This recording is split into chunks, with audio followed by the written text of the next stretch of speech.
close to the beginning of this course, I had an opportunity to both think about and articulate my why. My why as it relates to my leadership in special education.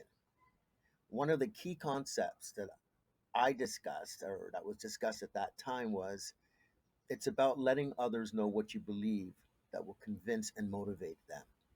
I believe that special education requires a particular type of leadership, care, and mindset. When I mention about letting others know what you believe, it speaks to more than just words. There is certainly a time and place to talk the talk. However, being present for and genuinely collaborating with students, teachers, and parents to establish and maintain an inclusive and empowering learning environment and climate that treasures equity of access, opportunities, and achievement for all students, and especially for those students who may encounter greater challenges due to their specific, for instance, racial, economic, physical, intellectual, and or other special profile needs, activates a belief system that can be more profound, memorable, contagious, and sustainable than just words alone. People need to see your beliefs in action.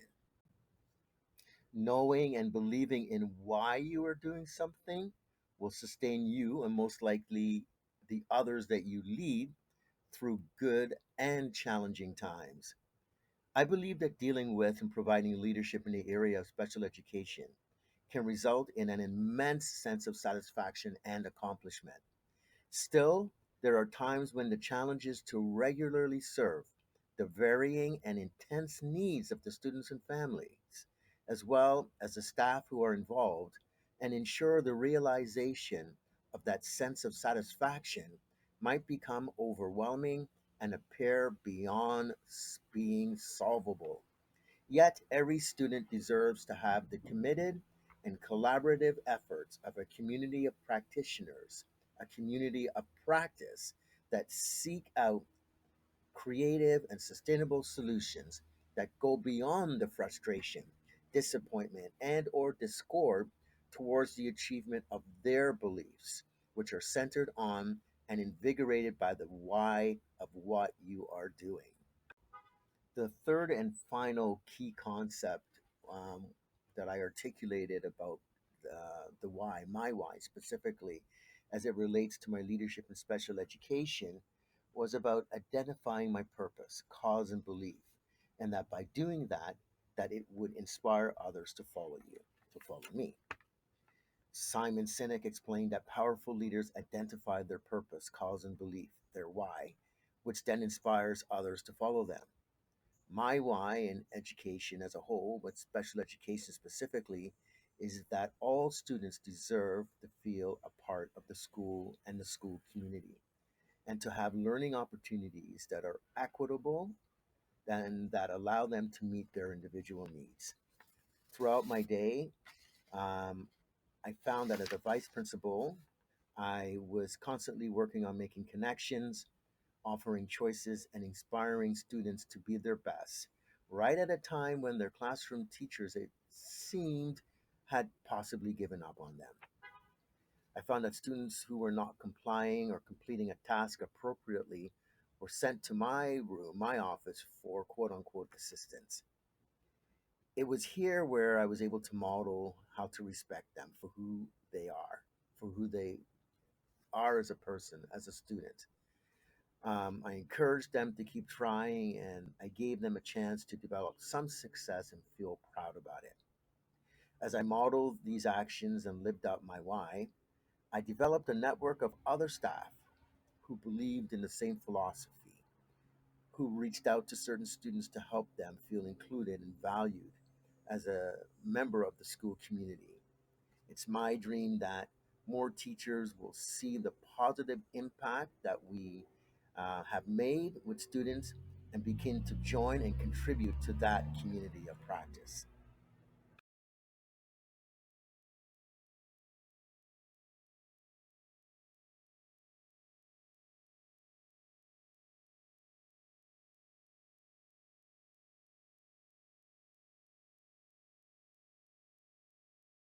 There are two fundamental problems, I think, in our approach to inclusivity. First of all, and I'll comment on them both. The first issue is the ubiquity, the commonality across the Western world of what I'll call pull-out remediation programs still. So we say they're inclusive, but in fact, and teachers have this problem all the time, in fact, in some of the toughest schools to work in, with incredible diversity, with the impacts of poverty there, it's hard to get going with some continuity because, oops, I just lost 5 to the speech pathologists. Oh, you've got to be pulled out for your remediation there.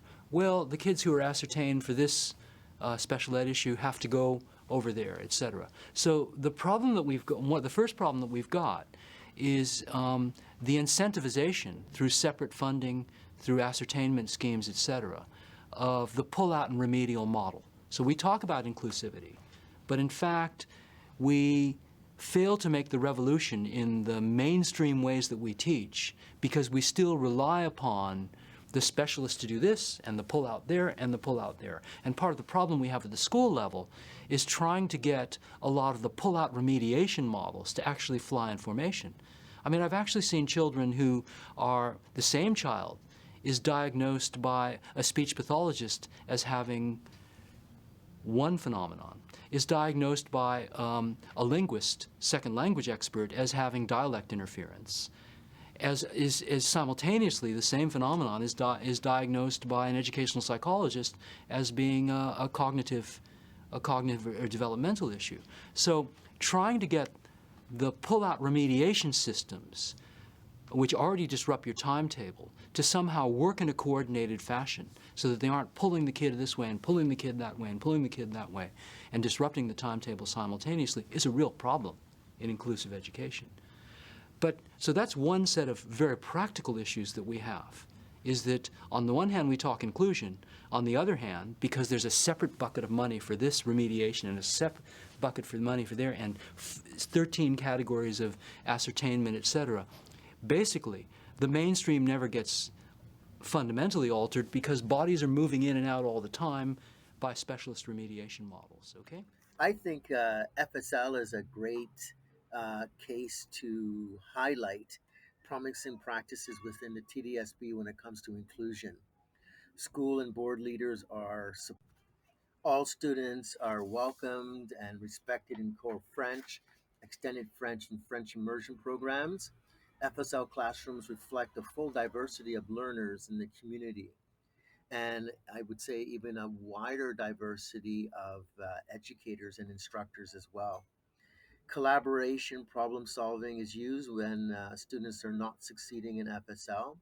Educators, students, and parents share in decisions about participation in FSL programs, and there's regular communication about the students' progress. Different modes of instruction and assessments are used to maximize student success in achievement of the FSL curriculum expectations for individual goals outlined in a student's IEP.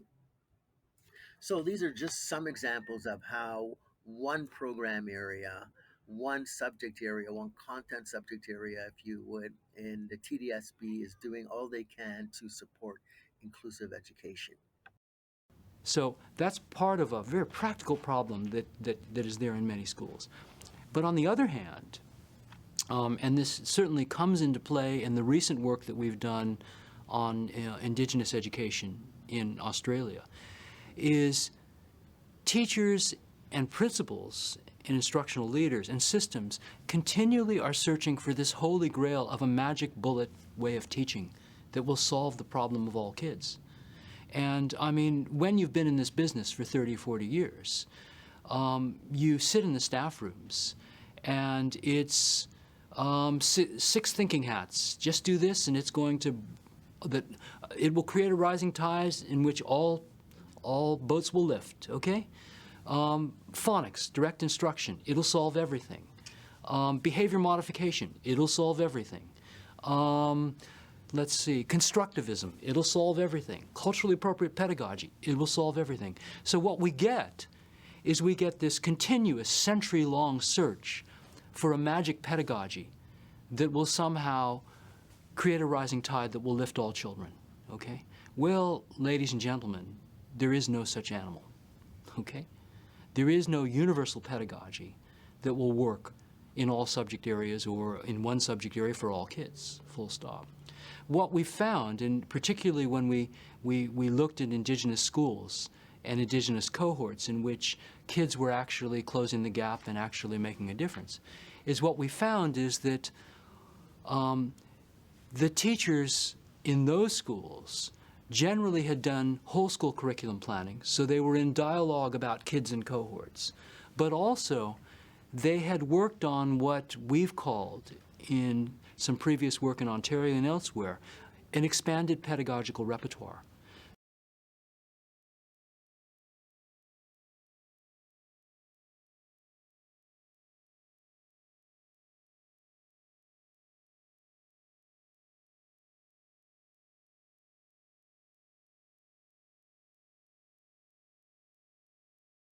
So effective teaching is when teachers have the capacity to vary their instruction depending upon the, the child's cultural strengths, background knowledge, capacity in a particular area, and the target knowledge or the target skill or the target capacity that they're teaching to. For some things, didactic instruction works very well, and for some kids, didactic instruction works very well. For other topics, issues in kids, constructivist, hands-on, task-based learning is going to work very well. For some issues and matters, inquiry learning is going to work very well. Now, you mentioned default modes. The fundamental problem that we have is that without an expanded repertoire, you get stuck in one mode.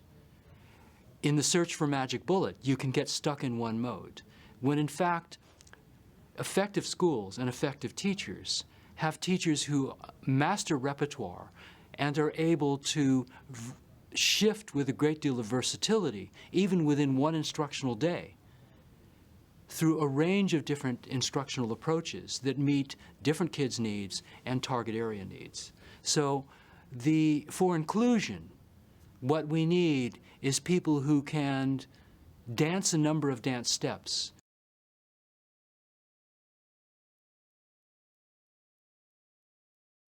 play a range of different kinds of musics,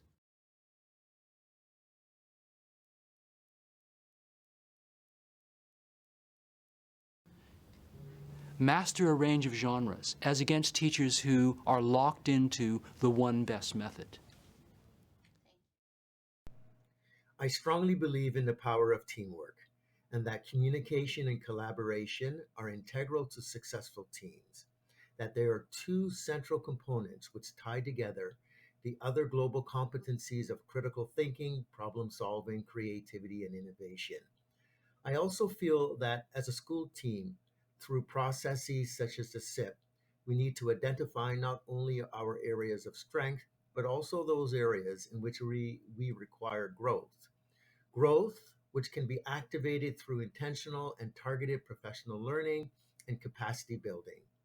John C. Maxwell's chapter entitled The Law of Reproduction, It Takes a Leader to Raise Up a Leader, in his book, The 21 Irrefutable Laws of Leadership, talks about creating an eagle environment, an environment where leadership is valued and taught, not only attracting eagles, but teaching them to learn to fly. The chapter goes on to explain the positive results of good leaders producing themselves. As a school leader, I agree that it's important to encourage leadership and to recognize and communicate that that leadership begins in the classroom, particularly when supporting students with special education needs, and that having an effective and practical facility and confidence in implementing a variety of required learning strategies and approaches is essential to the success of educators who work with those students who have special education needs. One of the best ways as a leader to do this, I believe, is by modeling the need for and value of capacity building. School leaders need to identify and be a part of the learning and capacity building that takes place in their schools.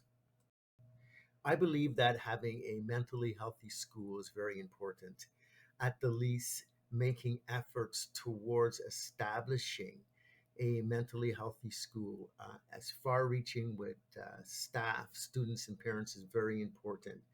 So that's why, in addition to using Leading Mentally Healthy Schools reflection tool with parents and with students, I would also implement it at a staff meeting early in the school year and intentionally and systematically use the results as a provocation or as provocations at subsequent meetings throughout the school year for conversations, planning, check ins, support, and balances.